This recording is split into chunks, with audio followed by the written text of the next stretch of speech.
Sun TV serial ஆக்ட்ரஸான Srithika அவருக்கும், அதே Sun TV சீரியல்ல நடிச்சிட்டு இருக்கிற ஆரியன் அவர்களுக்கும் ரீசென்ட்டா மேரேஜ் நடந்து முடிஞ்சிருந்துச்சு. சொல்லப்போனா 2 பேர்த்துக்குமே இது ஒரு 2வது திருமணமா தான் இருக்குது. 2 பேருமே இதுக்கு முன்னாடி நடந்த திருமணத்த டிவோர்ஸ் பண்ணிட்டு, கொஞ்ச நாள் தனியா வாழ்ந்ததுக்கு அப்புறம் தான் இந்த 2வது திருமணம் பண்ணியிருந்திருக்கிறாங்க. ஸோ திருமணமானது ரொம்ப சிம்பிளா ஃபிரெண்ட்ஸ் அண்ட் ஃபேமிலி ரொம்ப நெருங்கின சர்க்கிள்ல மட்டும் தான் வச்சு, ரிஜிஸ்டர் ஆஃபீஸ்ல கல்யாணமானது பண்ணியிருந்திருக்கிறாங்க.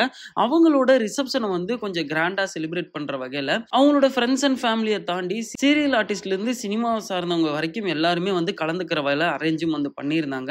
ஸோ சமீபத்தில அவங்களோட ரிசப்ஷன் ஆனதுமே நடந்து முடிஞ்சிருக்குது.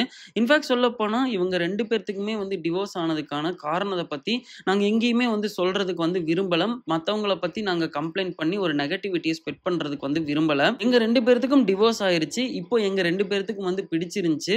அதனால நாங்க அடுத்த கட்டத்துக்கு கொண்டு போலான்னு இந்த திருமணத்த நடத்தி இருந்திருக்கோம். ஸோ வேற யாரையும் எந்த ஒரு விதத்திலயும் ஹர்ட் பண்றதோ, அவங்கள பத்தி நெகட்டிவிட்டி ஸ்ப்ரெட் பண்றதுக்கோ துளி கூட நாங்க விரும்பலங்கிற விஷயத்த ரொம்ப ஸ்ட்ராங்கா அந்த இடத்துல சொல்லியிருந்திருக்கிறாங்க. இன்னும் சொல்லப்போனா ஸ்ரித்திகா அவர்களோட ஃபர்ஸ்ட் மேரேஜ்ல ஆரியன் அவர்கள் அவங்களோட ஒய்ஃபோட போய் கலந்து இருந்திருந்திருக்காரு. ஸோ அத தொடர்ந்து தான் இப்போ இவங்க 2 பேருமே பிடிச்சு போய் கல்யாணம் ஆனதுமே பண்ணியிருந்திருக்கிறாங்க. மெட்டி ஒலி அப்படிங்கிற சீரியல் மூலியமா இன்ட்ரோ ஆயிருந்தாலும் கூட, நாதஸ்வரம் அப்படிங்கிற சீரியல்ல லீட் ரோல்ல பண்ணும்போது அவங்கள பத்தி நெறைய பேத்துக்கு வெளியிலயும் தெரிய வந்தது.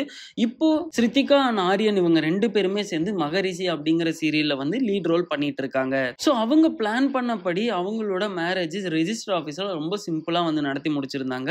அண்ட் இவங்களோட ரிசப்ஷனை சமீபத்துல ஃப்ரெண்ட்ஸ் அண்ட் ஃபேமிலியை தாண்டி செலிபிரிட்டிஸ் ஆன எல்லாருமே கலந்துக்கிறோங்கிற வகையில கொஞ்சம் கிராண்டாவும் பண்ணியிருந்திருக்காங்க. ஸோ இவங்களோட ஃபேன்ஸ் ஆன எல்லாருமே இவங்க 2 பேரும் கல்யாணம் பண்ணிக்கிட்டாங்கிற விஷயம் தெரிஞ்சதுக்கு அப்புறமா இவங்களுக்கான விஷஸை அவங்க சைடு இருந்து தெரிவிச்சிட்டு இருக்காங்க.